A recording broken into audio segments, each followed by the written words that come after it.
শেষ না, প্রশ্ন শেষ না, প্রশ্ন আছে আরো।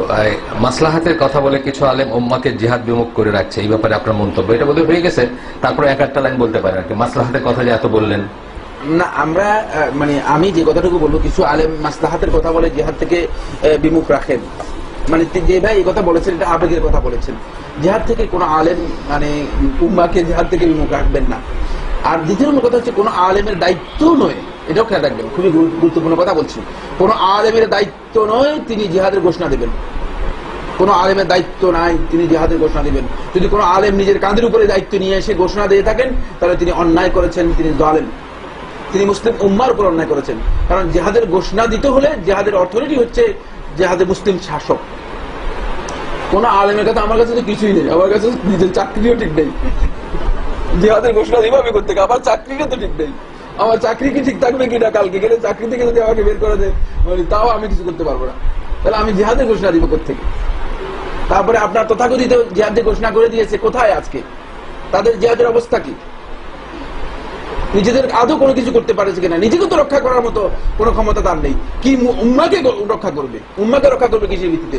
সুতরাং আমার কোন ভাই আবেগ আপ্লুত হবেন না, আবেগের মাধ্যমে নিজেকে তাড়িত করবেন না, প্রবৃত্তির অনুসরণ করবে না, খাহেশ অনুসরণ করবে না এই সমস্ত ক্ষেত্রে।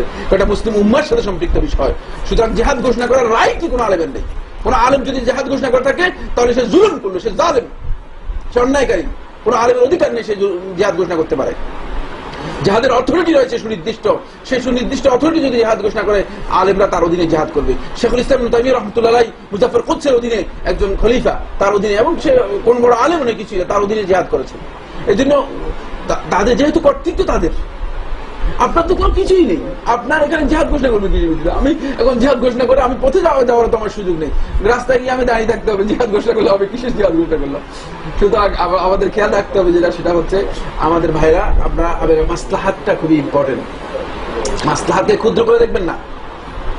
আমি আপনাকে প্রশ্ন করতে চাই, জানতে চাই আপনাদের কাছে, আজকে যে বিষয়ে এত হাজার হাজার মানুষ মারা গেল, যাদের রক্ত প্রবাহিত হলো, এই রক্তগুলোর দায় কে বহন করবে? কে আছে পৃথিবীর মধ্যে যে কথা বলবে যে হ্যাঁ আমি এগুলো দায় বহন করলাম? এই মুসলমানগুলো যারা স্বেচ্ছা মুসলমান, তাদের মধ্যে এমন ব্যক্তি রয়েছে যে জীবনের প্রতিটি সময় আল্লাহ রাব্বুল আলামিনের ইবাদতে কাটিয়েছে, এমন ব্যক্তি রয়েছে যে সারা জিন্দেগি সিয়াম পালন করে থাকে, এমন ব্যক্তি পর্যন্ত মারা গিয়েছে, তাদের রক্ত প্রবাহিত করা হয়েছে, হালাল করা হয়েছে। আমি আপনাদেরকে প্রশ্ন করে জানতে চাই যে আপনারা কিভাবে এই রক্তের কাকে উত্তর দিবে? এই রক্ত প্রবাহিত হয়েছিল, তারা এদের উত্তর দিতে পারবে।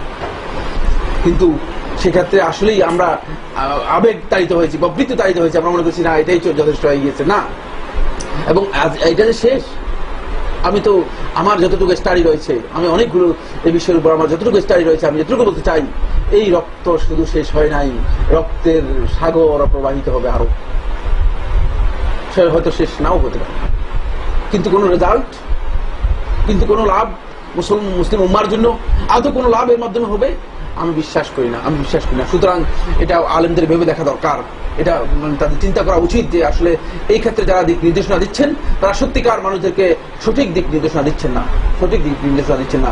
উম্মাহ ক্ষতিগ্রস্ত হচ্ছে, উম্মাহ ক্ষতিগ্রস্ত হচ্ছে। শুধু আবেগ, মনে করেন আমরা আকান্তে পারি, আমরা এখানে সবাই একত্রিত হলাম, একত্রিত হয়ে বললাম যে ভাই মিশরে এতগুলো লোক মারা গেছে, সবাই বসে কাঁদি, আধা ঘন্টা আমরা কান্নার একটা অনুষ্ঠান করলাম। মানে আমাদের এখানে তো বহু অনুষ্ঠান হয়, দোয়ার অনুষ্ঠান হয়, তারপরে ওই অনুষ্ঠান হয়, সেই অনুষ্ঠান হয়, ফাতিহার অনুষ্ঠান হয়, কান্নার একটা অনুষ্ঠান ঘোষণা করে দিলাম বাংলাদেশে। এটা কোনো অস্বাভাবিক কিছুই না, এটা নতুন কর্মসূচি হয়ে যাবে। আপনারা কিন্তু অস্থির হবেন না, আমি এটা যদি ঘোষণা করে দিই, কালকে দেখবেন যে সারা বাংলাদেশের চাহিদা এবং ব্যাপক চাহিদা লাভ করেছে কান্নার অনুষ্ঠান আমরা যে বিষয়ে দেবো। কিন্তু এই কান্না, এই মায়া কান্নার মাধ্যমে ইসলামের সামান্য কল্যাণ আমি সাধন করতে পারলাম না। ইসলামের কল্যাণ সাধন করতে হলে সত্যিকার পথে অগ্রসর হতে হবে, সত্যিকার পথে অগ্রসর হতে হবে, যে পথে আমাদেরকে মূলত জ্ঞানের পথ রয়েছে, যে পথে এই লোকগুলো, আপনি 63% লোক যে যারা ইসলাম সম্পর্কে কিছুই জানে না, সেনাবাহিনীর মধ্যে 100% লোক যারা ইসলামের ধারণাই রাখে না, অথচ তাদের নাম আব্দুল ফাত্তাহ, আব্দুল কুদ্দুস, আব্দুল গফুর, আব্দুল মাহবুদ, এই ধরনের নাম, তারা সবাই কিন্তু মুসলমান, ইসলাম সম্পর্কে কিছুই জানে না। তো তাদের কাছে ইসলাম পৌঁছানোর দায়িত্ব কাদের ছিল? এটা কি আসমান থেকে ফেরেশতারা এসে পৌঁছাবে ইসলাম? তারা ইসলাম সম্পর্কে যদি জানতো তারা অবশ্যই আজকে যে কাজে লিপ্ত হয়েছে তারা এই কাজে লিপ্ত হতো না। এই বিষয়গুলো আবেগ দিয়ে সিদ্ধান্ত নিলে চলবে না, এগুলো আমাদেরকে বুঝতে হবে।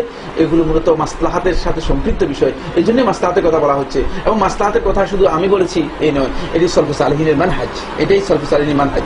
যারা সলফে সালেহিনের মানহাজের অনুসরণ করবে তারা অবশ্যই এর ভিত্তিতে অগ্রসর হতে হবে, এই ভিত্তিতে অগ্রসর হতে হবে।